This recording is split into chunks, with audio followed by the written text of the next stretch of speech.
The Timberwolves took game one in San Antonio, and in that game might have showed why they have the ultimate edge over Victor Wembanyama and the Spurs. It's coming up next on Real GM Radio.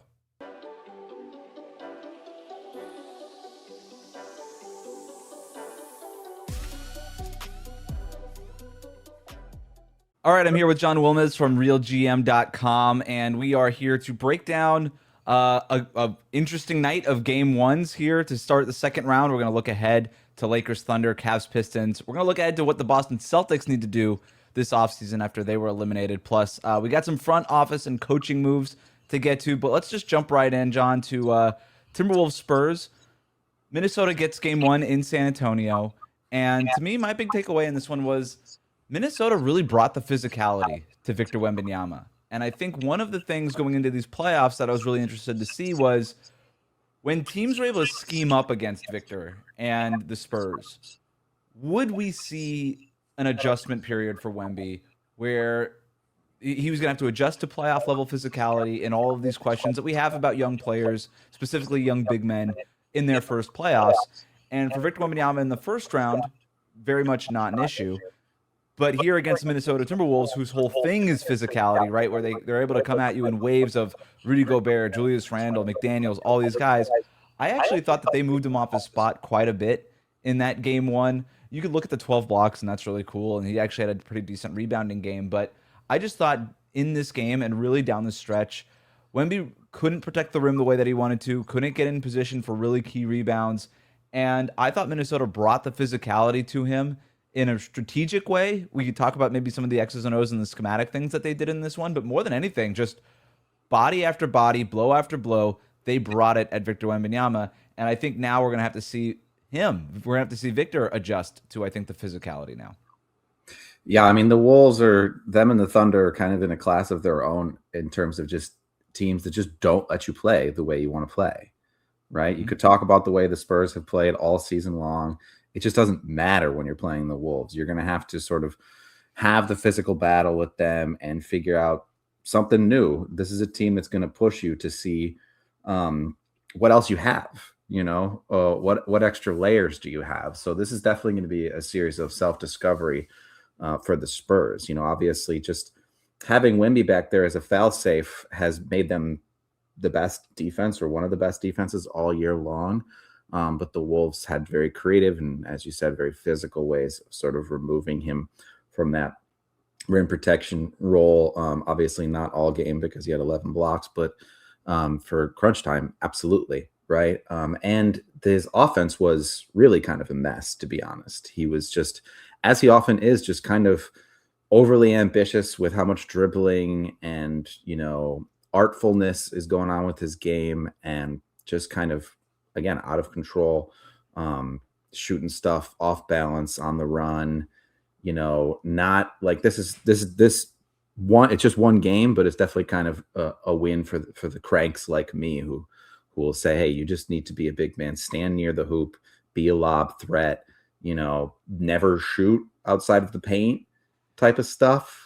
His 3-point shooting has never been exactly accurate. He has these amazing games where he can't miss, and that catches a lot of attention. But in terms of the line of like whether you should shoot 3-pointers or not, 35% from deep, that's about where he is. He's right on the line.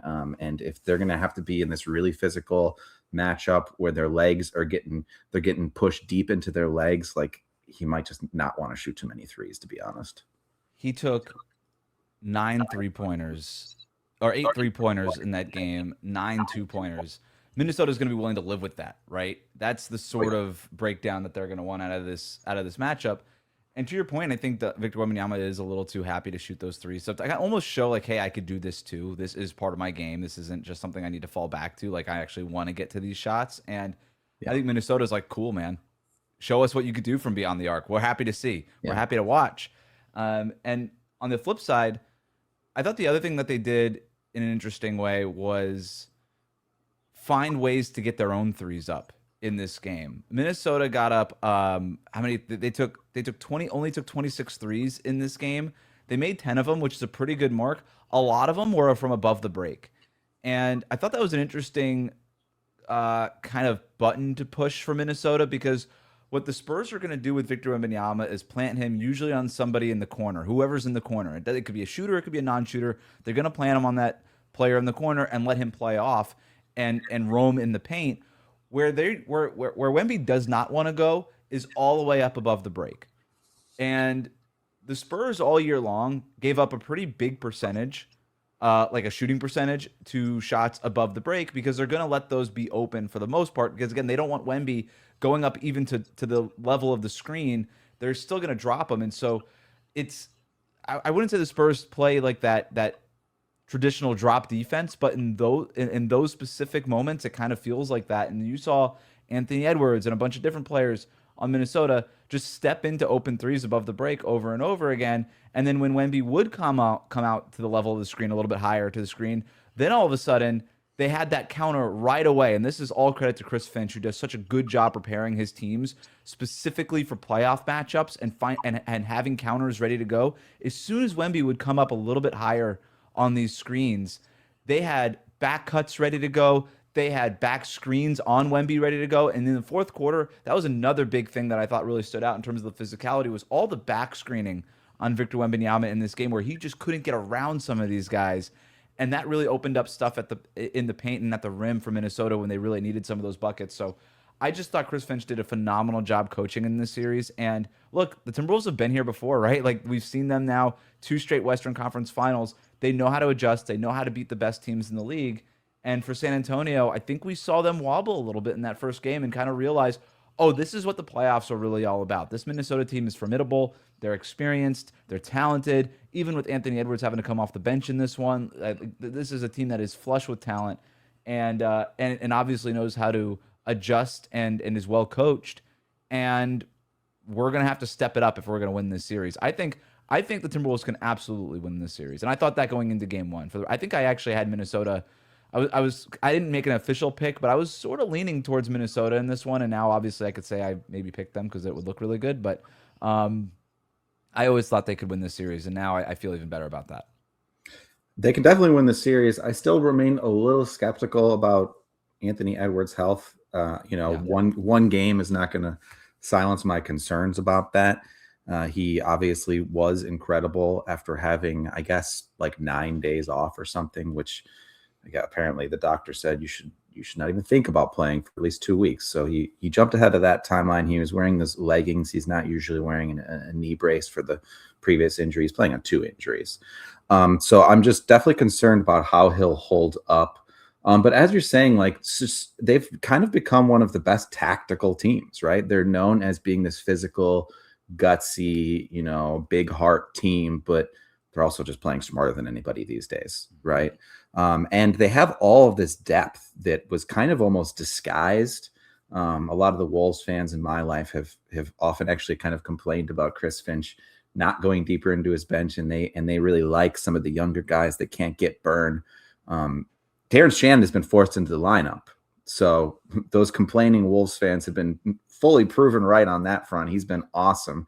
He was great in that game. He seems like he can get to the rim whenever he wants.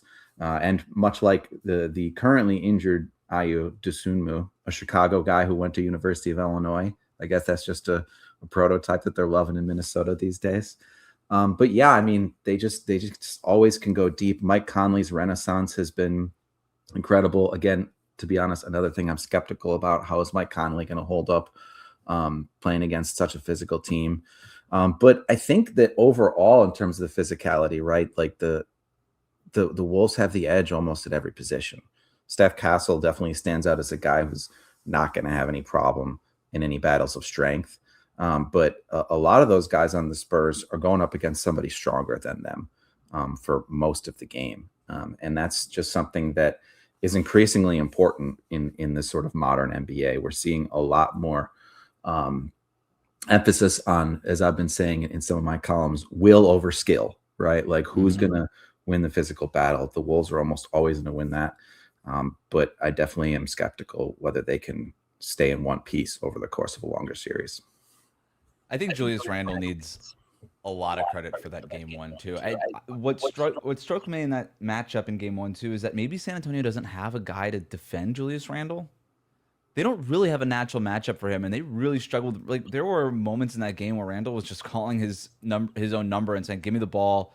Devin Vassell, I'm going to put him under the rim. Champagne, I'm going to put him under the rim. God forbid you put a small on me. We get a small switched onto me. Like that's barbecue chicken. It over and over. And this is the best version of Julius Randle, right? I guess maybe the only guy who could stop Julius Randle, which has been the case so much of his career, is Julius Randle, right? But if you're getting this version of Julius Randle, I think that's going to be an issue for San Antonio, who doesn't really have a guy. Maybe you dust off Harrison Barnes a little bit in that matchup. I could maybe see Mitch Johnson going to that a little bit more if Julius Randle creates some real issues for them as we get into the meatier parts of this series. I thought they did a really nice job. You mentioned Mike Conley before, making sure that they didn't allow San Antonio to drag Conley into a bunch of actions. Like they did a nice job blitzing and showing or icing pick and rolls or whatever it was, denying the actions that San Antonio wanted to get to, that they wanted to pull Mike Conley into. But look, there are plenty of adjustments that the Spurs can make and will make. Mitch Johnson is an awesome head coach. There's a bunch of really high IQ basketball players on that team. I thought the Spurs did find a little bit more success later in this game when they started playing faster, right? It felt like Minnesota wanted to really push the tempo for the most of this game, and then towards the end when they were trying to play the possession battle a little bit more, they actually slowed it down, and then San Antonio flipped it and was like, we're going to play really fast, get into some we're going to let Victor Wembanyama get downhill, just get the ball to him on the move, going towards the basket. And I thought they found some success there, and I wonder if that's something San Antonio tries to lean into more in the beginning stages of game 2. Yeah, absolutely. I mean, this is going to be a total battle of styles, right? Ultimately, that's going to favor the Spurs. It is something that the Wolves want to do in a lot of matchups, but I don't think they want to do it in this one. Just to touch back on what you were saying about Julius Randle and the Spurs not necessarily having a matchup for him. I mean, really, who does? I put Randle in a category, basically a 2-man category with Aaron Gordon before he was apparently cooked. I call it the LeBron breakers, basically, right? Who is actually as big as LeBron and skilled enough to finally sort of, push him into the latter phase of his career, which didn't begin until his late 30s, right? But in 23 and 24, you saw LeBron struggling against Aaron Gordon, and then last year against Julius Randle. And who else could do that to LeBron? Really only those two guys, right? So who do the Spurs have to match up with him? I don't know. No one. Who do the Thunder have to match up with them if they go on to face them? I guess Lou Dort, maybe, right? There's only so many linebacker guys in the NBA who are skilled enough to really stay on the court. We saw them go with Jalen Williams for a little bit last year, and Jalen Williams, as we know, is hobbled. They could go Chet Holmgren, and they had a little bit of success with that. But again, I like Randall's ability when he's playing really well, put a shoulder into a guy like that. Again, that's why you would think maybe the Minnesota or maybe San Antonio would they go with Victor Wembanyama on Julius Randle and then maybe start Luke Cornett to kind of just go body for body with Rudy Gobert? I don't know. The Spurs do have some options to get creative here. They've mostly been reluctant to get that creative. They kind of want to just play to their game and get Wemby at the 5 and kind of get to their spots and let Wemby do Wemby things. Minnesota's a different beast in the playoffs, as we know, and it's pretty remarkable. We really just sort of yada-yada'd the Anthony Edwards stuff here. First game back, very shocking that he's even going to play in this game. Comes off the bench. I thought had moments in this game and then had other moments where he clearly looked a little limited. Overall, he was a positive impact, I thought, for the Timberwolves. I mean, what were your takeaways just from watching Anthony Edwards play this game? I mean, he's just incredible. I couldn't. I mean, when I heard he was going to play, I was like, of course he's going to play. Right. But I was expecting him to kind of be a decoy or maybe not that successful, but he was doing full athleticism stuff. I mean, I was really surprised even in the previous round when he was doing as well as he was against the Nuggets, which frankly wasn't that well, but he was doing the thing that they really needed to be done, which was just high speed drives just to exhaust Nikola Jokic, right? And when Edwards went out of that series, Jokic played better because he didn't have the Edwards drives exhausting him at the same rate, right? So he knows that they need his athleticism to put them over the top in this series. They clearly had him on some kind of unannounced minutes limit. I wonder if that starts to go away. I wonder if I honestly wonder, however long this series goes, I wonder if he's going to play in all of the games. He might take a game off and then come back. It just seems like there's a lot to manage there with his injuries, but he's somebody who, clearly has access to crazy levels of competition and adrenaline and can just play through whatever it is that his body is going through, I guess. Yeah, he played 15 minutes through the first 3 quarters and then 10 minutes in the fourth quarter. So I think there might have been a little 25 minutes total. That might have been pushing the upper limits of whatever minute restriction he was on, but this was a close game down the stretch and all these things, and they really needed him. 11 points on 5 of 7 shooting in the fourth quarter. Had that awesome three-pointer where he took Victor Wembanyama, got Victor on the switch, and it looked like for a moment he was going to pass it out and just say, hey, all right, I brought Wemby out of the paint. Let's go do all the things that we've been doing all game, which has worked for us in this scenario. And Anthony Edwards was like, actually, no, I'm just going to drill a three in this guy's face. And he does, backs up, makes Anthony Edwards' face. Awesome moment. But I also thought like there was other little things that he did, setting those back screens, right? Coming off of this knee injury, where both knees now, I guess, are bothering him. Still setting those back screens, being part of that physicality overall from Minnesota. The thing about Anthony Edwards that always stands out with me, and we could talk about his athleticism, we could talk about the fact that the guy is, I call him NBA Kirby because he's just always adding new traits as he needs them, as he kind of goes through his journey here. But it's the competitiveness with him, always. It's this unwavering competitive will that he has that sets him apart, I think, from a lot of the other guards that I think most people would consider his peers. And I thought this was something that stood out about him at his time in Georgia, and it's a reason I thought number one pick easily. In a draft that a lot of people were a little low on, I was like, this guy is a legit number one option. Let's go get that guy if I have the number one pick. But whatever, you go back to his days at Georgia throughout the early part of his career now in Minnesota, and it's that competitiveness and the fact that he's not one of these young guards also who comes to the league and says, I'm going to score the ball. Everybody else take care of everything else. He's like, I'm going to score the ball. I'm going to play defense at a high level. I'm going to set screens. I'm going to rebound. He really does the little things at a really high level, and I feel like he does not get enough credit for that most of the time. Yeah, I mean, he's unbelievable. I think another thing about him is the way that he is as a teammate. He just clearly gets the best version of everybody around him to come out. He really, really endorses people and pumps them up. Look at Rudy Gobert. I mean, he is doing things on offense that he's pretty much never done in big pressure moments, what he was doing behind the back passes and stuff and making quick, smart reads on a short roll. I'm like, who is this guy? This is a guy who's been pumped up by Anthony Edwards, right? And when you see Dosunmu and Shannon and Jaden Clark coming out and playing just is at their top level in these big moments. Like, I think that is a lot about the personality that Anthony Edwards brings to the team as well. Terrence Shannon adores Anthony Edwards. I remember talking to him, which the broadcast was calling him TJ Shannon. I know he's Terrence Shannon Jr. Yeah, they started that in the last round, and I was like, I never heard that before. Yeah, I don't know if that was a Minnesota PR being like, by the way, he kind of wants to go by TJ now, which sure. I prefer Terrence over TJ. Yeah. But I guess if you're young, TJ, when he becomes a 30-year-old NBA player, he'll start going by Terrence again. I don't know. Yeah. So I guess we need to start calling him TJ Shannon. Adores Anthony Edwards. They really have a good relationship. I talked to him last year when he was a rookie about that relationship, and to see him kind of come into his own in a big playoff moment, that was really cool. And then you mentioned Anthony Edwards is sort of the way he's able to rub off on his teammates too. I mean, think about Julius Randle.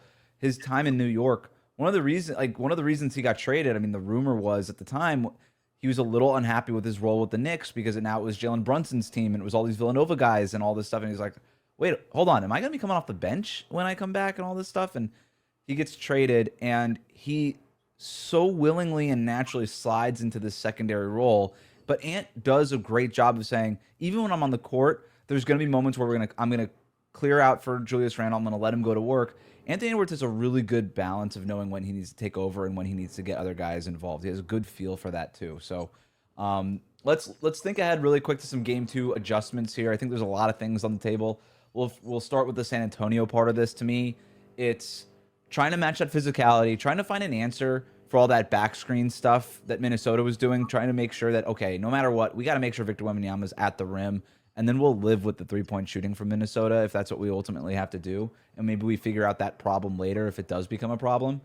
I also thought that Minnesota got some really good looks when they went small with Rudy Gobert off the floor, and trying to figure out where exactly they're going to put Victor Wembanyama in those scenarios, again, because that's going to space him out.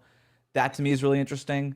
And I do think that defensively, his best spot is probably on Julius Randle. Play Wemby off of Julius Randle and kind of just let Randle shoot the ball from three, play off of him, let him shoot the ball from three, because that's sort of the lesser of the evils there. And that way you always have his rim protection. And don't bring him up. Like, don't bring him as much as Minnesota's going to want to try to drag him up to the level. They're going to have to be really committed to, no matter what, this guy is going to just hang out at the rim. But that's sort of the major adjustment that I'm thinking of right now. Yeah, it's interesting, and maybe we can take this as a segue into the other series. But with Cat on the Knicks, he really brings Embiid out, and there's so few guys who can bring in or should bring Embiid out from the paint, right? And the Timberwolves used to have Cat; they don't anymore, right? So I don't think they really have anybody who the Spurs should say, oh, we have to bring Wembanyama out for that. Like, just don't. Yeah, even Naz Reid, they were kind of like, all right, we'll let you shoot. We're not gonna close out super hard on that. Yeah, exactly. And it just goes to, we already talked about Wemby probably wanting to simplify his game in these tougher matchups and just play like old man center role. That might be just what he does on both ends of the floor. Right. It's a great call. Yeah, not falling in love with that 3-point shot, really getting him going. And going back to what I said, like maybe getting him on the move a little bit more. I feel like it's hard to nitpick San Antonio because they've been so good this year. I do feel like I'm left a lot of San Antonio games wanting more Victor Wembanyama, De'Aaron Fox 2-man game. And it feels like in crunch time they get to it. I'm like, why not do that in the second quarter a little bit more? Why not do that early in these games a little bit more often? And maybe that could be an option, especially with the issues that Minnesota might have with their point of attack defense, especially starting. I don't know if Anthony Edwards is going to continue to come off the bench. I think that's an open question, but I would lean into that a little bit more. Just to your point, it's really cool, all this unicorn stuff that Victor Wembanyama can do. This series might call for more just traditional 1-5 pick and roll offense and hang back by the rim protection from Victor Wembanyama. That might be what this matchup needs. Yeah, and I mean, the Spurs just definitely need to – it's kind of a tough time to do it, but they need to develop more of a crunch time identity. They have just ran teams off the floor. And sometimes you see this with these dominant regular season teams. They get to the playoffs and things get a little tighter, and they are not as practiced in these types of moments, right? So I think they have the tools. I was a little skeptical of the no timeout at the end of the game, but they got a good shot out of it, so I shouldn't be that skeptical, right? Yeah. But they just on both sides, by the way, Minnesota settling for that shot. They had a timeout in there. They might have 2 timeouts in the bag at the end, and then San Antonio not getting to a timeout late. I mean, from an entertainment perspective, it was great. I love the spirit of it. Yeah, we're so used to all these slow finishes, and that was just a whirlwind. But I wonder about the Spurs crunch time identity for sure. They just got to get some more bread and butter going for those types of moments. And for better or for worse, Minnesota has a ton of experience in crunch time. A lot of time fumbling those games away, but they at least maybe now know what not to do after this season, plus all the playoff experience that they obviously have. I want to talk about Knicks Sixers really quick and then look ahead to some of these game ones tonight. We're going to do that, but first, take a quick break. Stay tuned. Okay, we are back here on RealGM Radio. Knicks Sixers, we don't need to spend a ton of time on this, I don't think, just because the Knicks blew out another team in their second straight playoff game. It wasn't quite whatever it was, 1,000,000,000-19, the way that closeout game was to Atlanta, but this game was early. This game was over pretty early after basically 1.5 quarters. It just felt like the Knicks were pulling away. Jalen Brunson went nuts in the first quarter. Karl-Anthony Towns really took over towards the end. To me, my big takeaway here, John, is the Knicks showed why they are easily the favorites in the Eastern Conference to me. They just have so many ways that they could beat you now, whether it's Karl-Anthony Towns, what he was able to do at the end of that Atlanta series and for large points of this game. You mentioned how he's able to pull out Joel Embiid. I thought that was a huge factor in this game. And then Jalen Brunson just doing Jalen Brunson things. And then, OG Anunoby's defense. And then the threes that he was hitting in this game. There's just a lot of ways that they can go about beating you. I don't know that this series. I think the series is going to be close. I had Knicks in 7 in this series, but when the Knicks are just firing on all cylinders, this is what they look like, and I just think their ceiling is so much higher than the other teams in the Eastern Conference. Totally agree. I think it's just funny to me. There's so many panic narratives about the Knicks throughout the regular season. First of all, a lot of that is just because they're such a huge market and they play in the media capital of the world. So you got to talk about something, right? But they're clearly showing that they're just a team that knows that they have another level they can go to. They sort of use that first round series against the Hawks to find that level. And in this game, they clearly maintained it, right? The cat alarm bells were going off when he had 2 fouls in the first 5 minutes on Embiid, but the Knicks were prepared for that. And they were prepared for Hack-a-Mitch, right? Wasn't expecting to see a lot of Ariel Huckporty, but there he was, and he held his own. The Sixers clearly just struggling against a much higher level of physicality and athleticism than they had to deal with against Boston. We could talk more about Boston later, but I think that they were maybe an overachieving regular season team that should have probably been seen more that way, is less maybe as a title contender. But the Knicks are a title contender, right? Because they have that elite size and skill. They have multiple great wings they can throw at you. Mikal Bridges, often the main character in those little panic narratives. He clearly knows how to play the way he needs to play when it really gets to it. I feel like he didn't play that great through the regular season last year either, but then he had these incredible games against the Celtics to send them home in the second round, right? So this is a team that is just playing at the top of its level. They don't have the bench problems they did last year either. They don't have the Pacers to worry about, which is a team that has sort of just a really bad matchup for them last year. So, I mean, they can definitely beat themselves. I see that as a strong possibility going forward. But if they maintain this level, I don't really see what Philadelphia can do. Unlike the Knicks, they have really no bench. I'm concerned about Embiid staying in one piece over the course of this series, right? Paul George is going to be living real hard against Anunoby and Bridges. Maxey and Edgecombe are going to struggle with the size too. They had twice as many free throws as the Knicks yesterday, and they lost by 39 points. So I just don't see where the answers are going to come from. Yeah, we saw some interesting stuff too, like hack a Mitchell Robinson earlier in this game to try to maybe deplete that Knicks bench a little bit more, which I thought was an interesting idea from Nick Nurse. It's like, all right, let's try to even up the bench issue a little bit in this one. No, I think you're right. I think the way that the Knicks lose this series, and by the way, I still think that the Sixers can push them. To me, it comes down to Karl-Anthony Towns, and I said the way that Towns was playing in the second half of that Atlanta series, I think it's the best we've seen him play. Just from a total package standpoint of scoring, playmaking.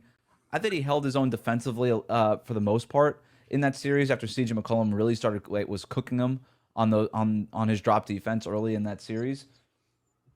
This is a different kind of cat, right? Like now all of a sudden you've got to go up against Tyrese Maxey, who's able to get downhill. You got to go up against Joel Embiid, who's able to get you in foul trouble. Towns only picked up 4 fouls in this game. Only had to play 20 minutes, though, right? Towns fouled out, I think, in the last matchup that these teams played at their healthiest during the regular season, which I think was in February. He fouled out after like 15 minutes. I do wonder if that's something that the Sixers could poke at a little bit more, but they got to keep this game close to even make that an issue, and that was their issue in game one, that this game was just never close. But, if Jalen Brunson doesn't get hot early, and then maybe if instead that's Tyrese Maxey getting hot for Philadelphia, and you can bait Karl-Anthony Towns into falling for some of those Joel Embiid pump fakes and flops, and now that's a couple of early fouls on Towns, and Maxey's able to get downhill and bait him into some chase down fouls and things like that. Now you're starting to play him off the floor. Mitchell Robinson is good, and that's fine. I thought the Knicks did a nice job of mixing in some 2 big lineups early in this game to get Towns off of Embiid. I thought that was really smart on Mike Brown's part, but that would to me be what I'm trying to do if I'm Philadelphia is let's make Karl-Anthony Towns the ultimate swing factor in this series. The ultimate all right, either you're going to win because Towns is awesome or you're going to lose because we're able to bring out all the worst parts of and the worst habits of Karl-Anthony Towns. Yeah, I mean, for both of the losing teams last night, it is a major difficulty upgrade. So sometimes you lose game one, but it's an adjustment game. You feel what they're really like. And then, you have to judge a little more after game two. So there definitely is that possibility with the Sixers. And a lot of the adjustments, you mentioned are the right ones to mention, but they lost by 39 points, right? So Right. and you saw Paul George after the game basically trying to attribute it to shooting variance. They shot the hell out of the ball. All right. If they had made 9 less threes, you would have lost the game by 10 points or whatever, right? 12 points. So, it's the depth of the problems and the number of the problems that they're facing. And even with the Hack-a-Mitch, right? You're going to throw Justin Edwards out there. He's going to foul him 3 times right away. How many guys are you bringing off your bench? Right. Because it's only been like 2 usually, right? And you're going to foul out one of those guys. I was like, with them when they were doing that, I was like, just let them do it. Just let Justin Edwards get to 5 fouls, and then they really have no bench. So I just think that the Knicks didn't even have to dig that deep last night. There's a lot more they can do. I really enjoyed seeing this sort of redemption narrative for the Sixers against Boston, but this is just a really tough climb. Yeah. Yeah, I mean, the Knicks are the most loaded team in the Eastern Conference, and I think we're seeing that. It was a bad game for Embiid and Maxey, too. 6 of 20 overall combined shooting for those guys. They need to be better. Maybe, and they will be better, right? Like, there's going to be better games. I thought Embiid was also a little bit, like, with Embiid, no fault of his own, it's so much, wear and tear on his body, but there's games where he does look mobile defensively. There's games where he doesn't look very mobile defensively. This was one of the latter games. This is where he was not very mobile defensively. I know that they've preferred Drummond as their main backup to Embiid. I would maybe experiment with a Dembona a little bit more in this series, especially when Cat is on the floor. If it's going to be Drummond versus Mitchell Robinson, okay, that makes more sense to me. But if you're going to try to give Embiid a break while Cat's out there, I would maybe experiment with a Dembona a little bit, who's able to get out there on the wing a little and is a little bit more mobile. He only played 3.5 minutes in last night's game, so that might be another adjustment for them. But really the biggest adjustment for them is like their star players just have to be way better because they weren't very good, and New York Stars were very good in that game. But it was also a really quick turnaround after what was a grueling Boston series. So maybe there's going to be, like you said, a little bit of an adjustment period here where in game 2 they're a little bit more ready for it. Let's quickly look ahead to our game 1s for the second round tonight. Lakers Thunder. The biggest question here, John, how can the Lakers even push the Thunder in this series? We don't know that Luka Doncic is going to come back. It doesn't sound like he's going to come back at any point, at least early in this series. They've got Austin Reeves. LeBron James obviously was the best player in their first round series against Houston. The Thunder, Jalen Williams still questionable. How he's going to look out there, and but they're loaded, and they don't have those. It just felt like against Houston, there were so many little places that the Lakers could take advantage of, whether it was the coaching mismatch, which was an obvious one, or weak spots for them defensively, whether it was Reed Shepherd or Alperen Şengün, where LeBron was able to carve up the middle of the floor over and over again with pick and roll. That's just not going to be there against this Thunder team, obviously. I don't think they can challenge them. You look at who challenged the Thunder last year. It was the Nuggets and it was the Pacers. Both of them had at least 4 ball handlers that they really trusted. For the Nuggets, Jokic, Murray, Gordon, and Westbrook they had last year. The Pacers, Nembhard, Nesmith, Halliburton, Mathurin to an extent, Siakam even. They got a lot of ball handling, right? You need a lot of ball handling against the Thunder because they're just going to trap anybody who's even a little bit weak at ball handling. Right now, I think the Lakers just have really 2. They just have LeBron and Reeves, who they're really going to trust ball handling a lot. The Thunder are going to be able to wear those guys out. This is obviously an extremely smart Lakers team. I would not be shocked if they were able to take one of these first 2 in Oklahoma and sort of start this, shockwave of narratives. But I just cannot see this series going even 6 games, frankly, without Luka. It doesn't sound like he's going to be able to return. With the hamstring stuff, I mean, it's just like, it's a hamstring. He's probably not going to play. It's not one of those things you can play through either. It's not Right. like, oh, just throw him out there. He'll just be useless. Like it's not the type of stuff that Ant's doing. Ant wouldn't be out there if he had a hamstring injury, right? So I just don't see it. Even without Jalen Williams, right? The Thunder have such a swarming philosophy, and I just don't see it. I mean, I guess if I was trying to find a way for the Lakers to make some sort of head in this game, in this series, it would be because Jalen Williams is out, the Thunder don't have a natural matchup for LeBron. And to your point, like we've also seen teams with like real threats at the big man position do some damage, whether it was Siakam or Jokic or something against this Thunder defense. The problem with it, and so I would try to kind of reorient LeBron more to where he was when Reeves and Luka were healthy, where he was kind of playing that sort of supporting role, power forward job, but obviously just doing it at a much higher usage. Could we just get it to him in the post, make sure that he's pushing Chet Holmgren around, maybe taking Isaiah Hartenstein off the dribble, whatever it might be? The problem with that is that who gets the ball to LeBron in those positions? Yeah. That's the issue. And maybe and that gets back to your ball handling thing. Like, we saw them go with Luke Kennard against Houston. Maybe that's something that they try against Oklahoma City. Houston, they're a disruptive defense, similar to the Thunder also. And Kennard was able to find some success. Marcus Smart was able to find some success. But it's just like, first of all, that Rockets team just hates each other, and this Thunder team very much likes being around each other, and they're just doing everything at a much higher level. To me, it's really it feels like a pretty steep uphill climb, but. You got to try something, right? You got to go out there and try something if you're the Lakers. And to their credit, like nobody took them against Houston, and they were able to beat the Rockets and kind of make mincemeat out of them. So, I think JJ Redick is a really good dialed-in coach. He'll have some answers here in the first couple games. I'm with you. It would not shock me if they won one of these games on the road, because I think between JJ Redick and LeBron, like the IQ of that team is just really high, and maybe they just throw something at Mark Dagnall that they don't see coming, but ultimately, it's just the Thunder are going to be too overwhelming. They just come at you in waves. Anything else before we move on? I don't think so. I mean, just very curious about the absence of Jalen Williams, and for the Thunder haters of the world, which is quite a lot of people these days. This is like the hater This is the hater bowl, right? Like if you're a hater, I don't know who you root for in this one. Yeah, I mean, obviously the Lakers have plenty of haters too, but sure, the Thunder are just not. They're going to get. It's looking like they're going to get to the Western Conference Finals without much of a challenge. So that's tough for the haters. I sometimes count myself among them, but just standing up from the outside, it's like, dang, they're not going to be challenged until the Western Conference Finals.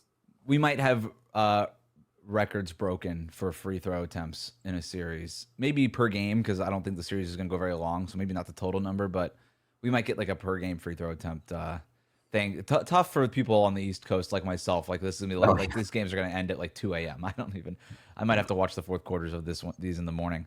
Cavs Pistons I think is obviously more interesting. Where are you leaning with this matchup before we even get to some of the more the schematic X's and O's matchup stuff here? I think Pistons in 7. I think that how much Cleveland struggled against Toronto's physical version, which was a very low skill physicality, right? Like they didn't have Ingram at the end of that series. They didn't have Quickly at all in the series. The Pistons have Cade Cunningham, right? Was way better at scoring and skill than anybody on Toronto was. And they're probably more physical. But I say in 7 because the Pistons are just not built to win easy. They're built for everything to be kind of hard for both their opponents and them. So I don't see them getting out of any series really easily. But I mean, the Cavs have just very consistently not met the battle with these more physical matchups. And I think the Pistons should be the favorites for that reason. But again, they don't win easy. Pistons have home court, which ultimately might matter in this one. I think the Cavs have more advantages on paper than the Pistons do. But that's always been the Cavs thing. They've always sort of had they've built their team to have more advantages on paper than you. Right. But they do tend to wilt with these physical type of matchups. And so I'm really torn on where I'm going to end up with this. My lean is Cavs in 6 or 7. I don't feel good about it at all. And I've been high on the Pistons all year long, so I might just switch it just for good vibes' sake because I just enjoy this Pistons team a little bit more. But look, can the Pistons target James Harden is one of my biggest questions. They're going to try. They're going to try to pull him into these actions. Even when they can't get to the Cade Cunningham, Jalen Duren pick and roll, they're willing to just bring, Asar Thompson or whoever has the weaker defender on him and bring him up into an action and then have Cade go to work on that guy on a switch. The Cavs are going to switch it. They're really willing to just switch stuff pretty easily. Like, that's going to be an option. Can they target Harden? But I think the Cavs are also going to load up on that pick and roll overall. They do a really nice job of getting those bodies into the paint, nail help, paint help, all that stuff. The Cavs do a really good job of that defensively. They're going to load up on those pick and rolls. Do the Pistons have a second option? That, to me, is such a big story in this series, is when the Cavs load up on that pick and roll, when Cade has to pass out of that pick and roll to Asar Thompson, to Isaiah Stewart, to Tobias Harris, like, do they have a second side attack? Do they have that second option? And do they have it consistently? Tobias Harris was awesome to finish that last series. I think he's gonna have to have an awesome series to beat Cleveland also. And then the other question I have is how does Detroit split up the duties in terms of defending Donovan Mitchell and James Harden? I think they'll start with Asar Thompson on Mitchell and then Cade Cunningham on Harden would be my guess. Because if Harden's going to try to get deep into the paint, I think Cade is a little bit better in that scenario. But my question would be like, do we want our best player on Harden who's going to try to drag him into foul trouble? Maybe they go with another option there. I think that's going to be an interesting thing to watch. And then ultimately the 3-point math in this series might end up, unfortunately, as much as I hate it, because it's not a fun way to analyze this sport, it's like, did the Cavs ultimately just make too many threes right, for the Pistons to keep up with? Totally possible. Yeah. Obviously the Magic showed that there's a formula there for just selling out on the Pistons pick and roll game and trying to just make them find other options and mostly seeing that they don't have them. Right. But I think that even like a guy like Dennis Jenkins, who probably would have played better against a less physical team. Right. I think he can probably feel a lot more free in this series. Those second options might have a little easier time against Cleveland's defense versus Orlando's. Yeah, I'm very curious to see this one too, because it does feel like a little bit of stylistic tug of war that like is harmonious with the stylistic tug of war of the whole league right now. It's like, how physical are we going to get with this sport versus how much does your level of overall skill still define who wins? So I kind of see it as crystallizing that sort of stylistic tug of war that the whole league is going through right now. I'm really excited for this Cavs-Pistons series. I think because of those two stylistic approaches, like we're in for, I think, a really interesting tug of war in this series that my guess would be kind of goes both ways, in some of these games where it looks like the Cavs are going to have the advantage. It looks like the Pistons are going to have the advantage, and whichever team can kind of dictate the terms of engagement more than the other one, it feels like that team probably wins this series. But we're gonna move on from this. We're gonna take a look at the Celtics and a really pivotal offseason for them after what ultimately ended up being, I guess, the gap year we all expected. We're gonna talk about that, get to some of these coaching changes and front office changes all on the other side of the break. All right, back here, Real GM Radio. Thanks so much for tuning in. Make sure you subscribe on YouTube, by the way. We are on the road to 1,000 subscribers on our newly relaunched YouTube channel. So make sure you hit that subscribe button and and click the alerts button so you know when we post new episodes. Before we get to the Celtics, I wanted to highlight something that you wrote about recently on RealGM.com about what we learned in the first round. Specifically, I'm just going to read. This is very embarrassing. As from one writer to another, I understand what I'm about to do is your worst nightmare, but I'm going to read your words back to you. You said it would appear that through a combination of salary cap circumstances, officiating prerogatives, and other more random factors, we're seeing something more favorable to youth and athleticism. You're talking about what we learned in the first round and some of the trends league-wide. What specifically are you seeing there in terms of that youth and athleticism being maybe more important than it ever has been in today's NBA? I mean, I guess it was the end of the 23-24 season when they literally changed the officiating prerogatives. The NBA was a little wishy-washy about it from an official statement perspective. They were like, oh, no, we didn't. But it was clear that they had, right? And then it was in those playoffs when the Wolves beat the Nuggets the first time. And there was a particular game, it was game 2 in Denver in that series, where the Wolves just absolutely hounded them, playing a level of defense that, like, I don't remember ever seeing in an NBA playoff game before. And it was almost like this shocking text for like a new era of the NBA. And you just see a lot more of that now. You see, defensive intensity that, clearly these teams are picking up on being allowed to do more things physically. But you also have way more playbook sophistication and higher levels of skill than you used to. And you just see lots and lots of injuries. Obviously, the older you are, the more likely you are to be injury prone. Basically, whether it's analytics, it's the officiating shift over the last couple of years, it's the difficulty of keeping these established players deeper into their careers, financially speaking, right? Basically, it's all just sort of conspired towards a version of the game that is best played by 25-year-olds, right? And you had the Thunder as an extraordinarily young champion last year. The 3 best teams all season have been the Thunder, the Spurs, and the Pistons, who are all very young, right? So at this point, it's looking like, kind of undeniable that we're heading in a much younger direction, right? To segue to talking about the Celtics, right? It seems like, Brad Stevens already started to understand that last summer when he was totally unsentimental about Drew Holiday and Kristaps Porzingis. And you saw a lot more youth on the team this year, right? Now they probably need to be unsentimental about Derek White. There's so much. I was thinking the same thing when you were talking about the level of physicality and sort of the new rules of defense in the NBA, and the fact that ultimately the league does not want to call a ton of fouls, right? They do want these games to go faster. They don't want a lot of these games to be spent watching free throws. And I think a team like the Thunder sensed that from the league and was like, all right, bet. Like, we're going to foul every possession, and it's up to you to call it, because we know ultimately you don't want to call it. That there's a certain amount of physicality that we're going to force you to be okay with. And I think you saw the Pacers even do that last year in their finals run. They definitely figured that out with a lot of their full court.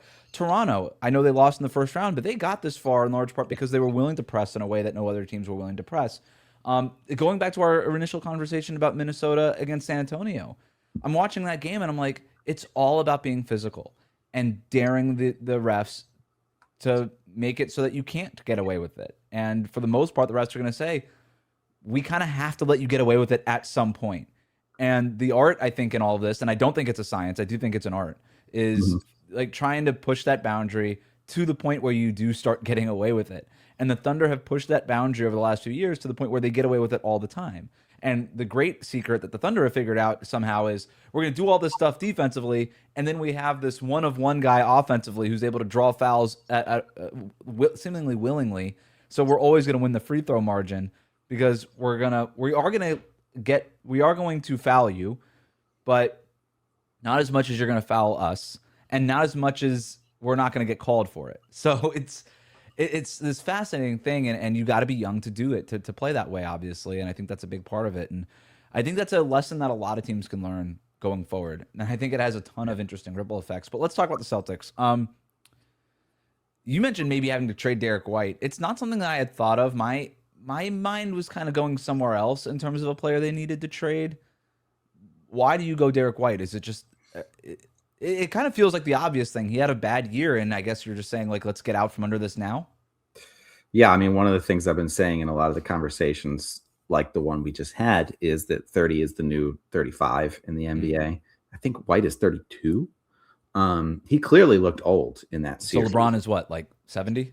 LeBron's not on the spectrum. He's right. He's a total freak. Apparently, Anthony. He's been grandfathered into the old age scale. Yeah, exactly. He's just breaks the measurements, but yeah, I just thought he looked old. And, the team benefited a lot from just having more younger guys willing to play hard this season versus having Kristaps Porzingis and Drew Holiday, who you have to manage a lot, and Al Horford too, right? Although I'm sure they would have liked to have had Al Horford in that series against Philadelphia. Yeah, I don't know why you would be sentimental about it, right? Clearly, Brad Stevens, again, wasn't sentimental about two core members from their most recent championship team. I think that Derek White is kind of on another level with the fan base. Like, they love Derek White. So that would be a heartbreaker for the fan base. I know there's already sort of like trade Jaylen Brown energy out there too, especially after his kind of embarrassing Twitch meltdown about complaining about refs. But Jaylen Brown's really good. And I think he's still going to remain, all NBA level for a few years here at least. So I wouldn't trade a guy like that, right? I am a little concerned about Tatum long term. He's got a lot of miles on him already. He obviously tore the ACL, and then this whole return to action was always a little dubious. And then when they were playing him over 40 minutes a game consistently, it was like, what are you doing?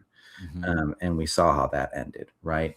To again sit in Brad Stevens' seat, at the beginning of this podcast, I said maybe we should have seen the Celtics as an overachieving regular season team and not as a title contender. I bet Brad Stevens would agree with that assessment, right? And he's probably going to act accordingly this summer. I think he thinks that they're not that close, right? He made the moves he made last summer thinking we're not going to be very close this next year, right? And then after we get Tatum back, I can get aggressive again. So I think that's what we're going to see. We even saw it at the trade deadline, right, where they made their team worse, got under the tax. Yep. And so, yeah, I think this team, Brad Stevens has always operated with a sense of realistic with a realistic approach here. A pragmatic approach probably is a better way to frame that.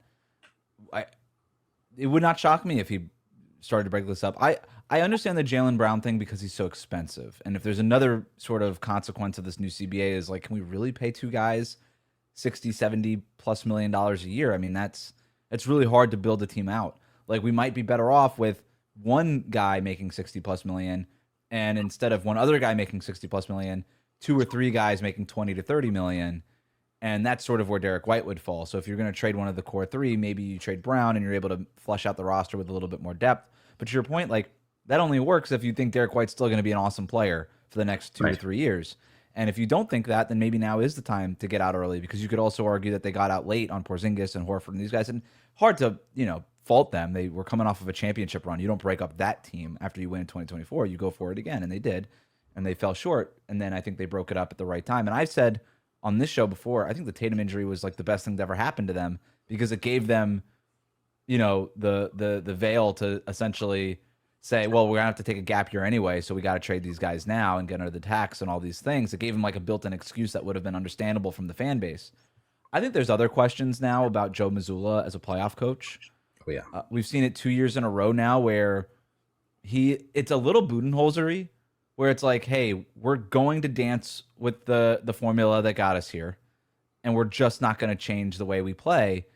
And the commitment to shooting threes, especially late in these games, I don't know if it's a formulaic thing. I thought that the Celtics did a nice job over the course of the regular season not doing that as much. Maybe it's just falling into bad habits. Maybe it's the fact that Tatum came back and he was there when they played that way and whatever it was. But they need to fix that, because I think there are real concerns about. They should have beaten Philadelphia. They were up 3-1. They should have beat the Knicks last year.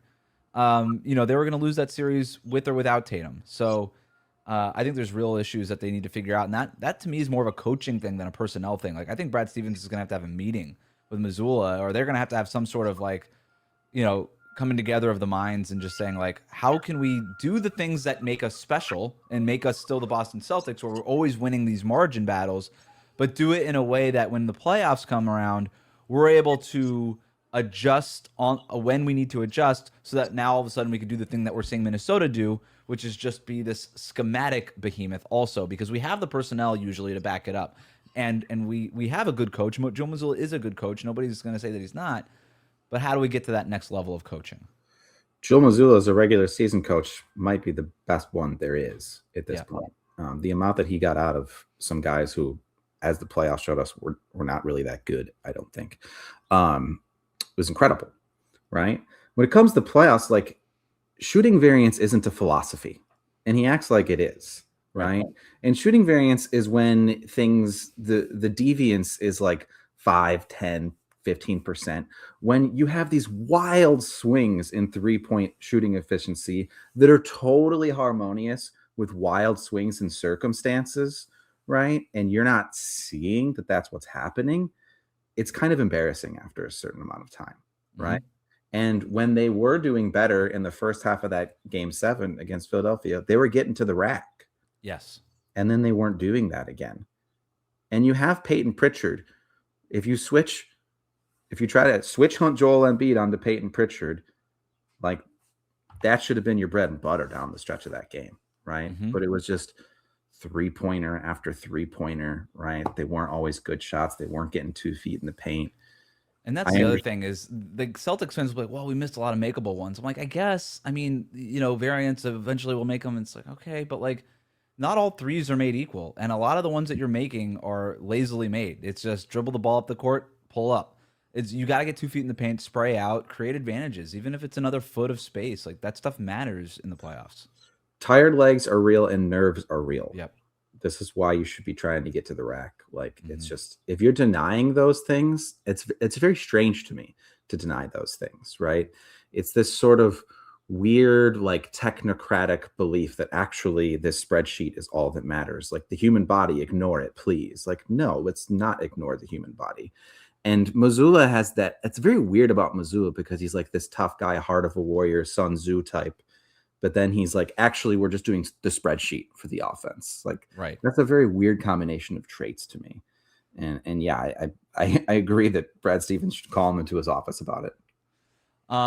Let's quickly just hit some of the news, front office, and coaching moves here because we're short on time here. But Jamal Mosley fired from the Orlando Magic, something that I think a lot of people expected here. Already reports that he might be one of the front runners, one of the candidates for the New Orleans job. I think that would be a good fit. I think Jamal Mosley is a good coach. I just think that his time in Orlando after 5 years, it was probably time for a change there for a lot of different reasons that, personnel-wise, roster-wise, not a lot of ways to change the team, so you change the coach. But Mosley, good coach. He'll land somewhere else. Might be like a JB Bickerstaff type where it's just like, didn't work out here, but it'll probably work out at the next stop.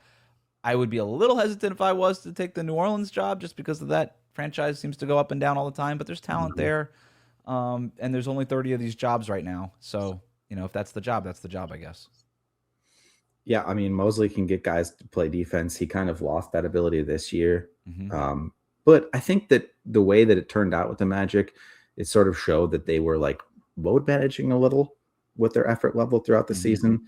Knowing that they had lost in the first round a lot and wanting to rise to that, they did that a little too much. Obviously, they fell all the way down to almost missing the playoffs. And I think he had unsolvable roster problems. So it's not really on him. I don't think he showed a great mind for offense, to be honest, but I don't really think he had great tools either.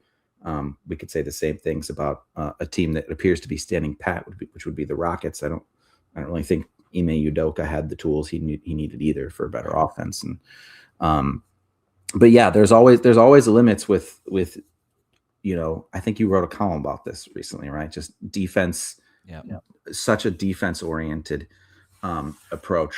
And if you don't have like Cade Cunningham to try to push you over the top of that, it's tough. Masai Ujiri hired to run the Dallas Mavericks now. We knew that they wanted to make a big splash. They were reportedly trying to get interviews with Tim Connolly, couldn't. Tried to get an interview with Bob Myers, couldn't. And they go get Masai Ujiri, who had been basically away from the NBA for a couple of years. They go grab him. Everybody is saying that this is an awesome slam dunk move. Okay. I know that Masai Ujiri has this awesome history. The history is pretty spotty after making the Kawhi trade in Toronto. Look, it's a fine move, right? You want to get this big, dominant personality who's going to run things in Dallas. I also would say this. I would caution Mavericks fans.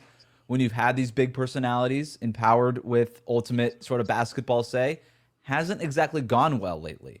So I'm not saying that Masai Ujiri is going to come in and trade Cooper Flag for a washed up center, but I will say, like, you know, this is a league of what have you done for me lately, and we've not seen Masai build a championship contender in these current cap environment constraints with this version of the CPA in apron world.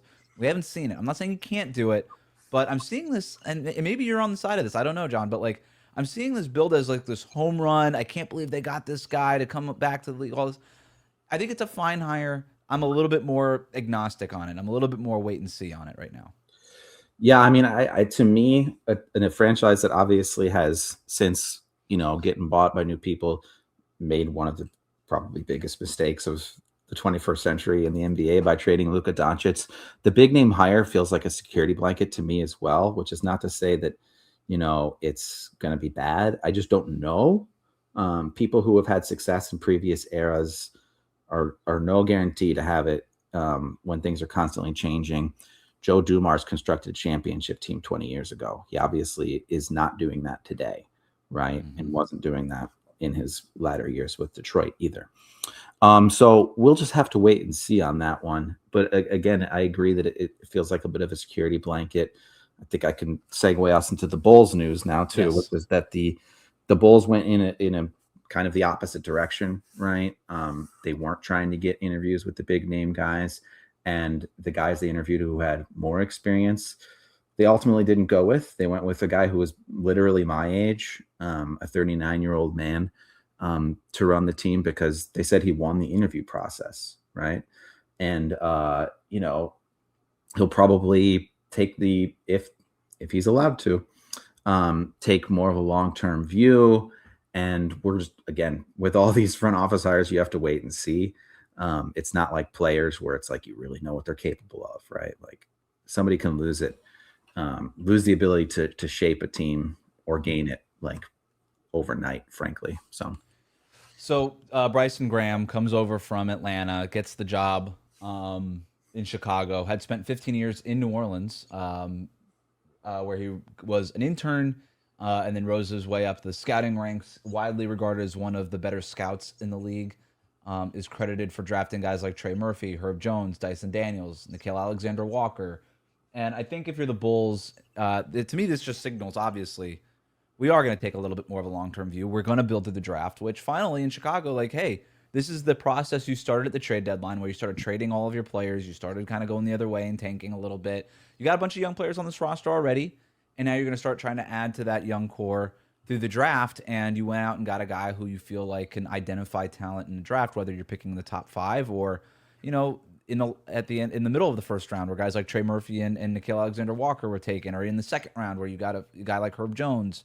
I think it's the right move for Chicago, right? I think it's the right approach. We'll see. We obviously don't know if this guy's any good. He's, like you said, 39 years old. We'll see, but the reputation around this guy is pretty strong, and I think if you're a Bulls fan, you got to be pretty excited about it. Yeah, I mean, the accompanying reporting from Joe Cowley, a local beat reporter, is that they are ready to sort of start playing chess instead of checkers from a front office perspective. Obviously, we've seen the last several years the Bulls clearly playing checkers, right? Yeah. So, I mean, that's very encouraging to hear. We'll see how true it actually is. It sounds a lot to me like the Prestiisms of, we'll take on your bad contracts, give us some draft picks. I think we could see the Chicago Bulls use their cap space in that way this summer. I can confirm that Bulls fans' conversations these days largely center around which bad contracts we can take. Is there a favorite? I mean, before his shocking comeback, we were like, hey, let's just take that Embiid contract, right? Which, I mean, who knows? Maybe he'll get injured, still, and then it'll still be on the table. But I think maybe one that's too long would be the Christian Brown contract. But yeah, there's a lot of them that have been thrown around. Any of those Nuggets bloated contracts, to be honest. Maybe we'll take Derek White. Who knows? But yeah, I could make a pretty long list here. But people are so negative about the Bulls now, both locally and nationally, that the knee-jerk reaction to this hire was just like, oh, look at what they did this time. I can't believe it. And then people start to learn a little bit more. And apparently he took his knowledge that he gained from working with the Pelicans, moved over to the Hawks, and used that knowledge to then fleece the Pelicans right with the Derek Queen trade. And so when people are learning that anecdote, they're getting a little more excited about this front office hire. Somebody with, vision and frankly ruthlessness appearing to have taken the job. We'll have to see who he hires as a GM. We'll have to see who he hires as a coach. We'll have to see what kind of draft and offseason the team has. A lot of question marks. And where you end up in the lottery, right? So right now the Bulls have a 20% chance-ish of ending up at the top 4 pick, a 4.5% chance of number 1. They're right now 9th in the draft lottery. John Wilmes, RealGM.com, always one of our favorites to talk to around here. Thanks so much for jumping on, man. Thanks, man.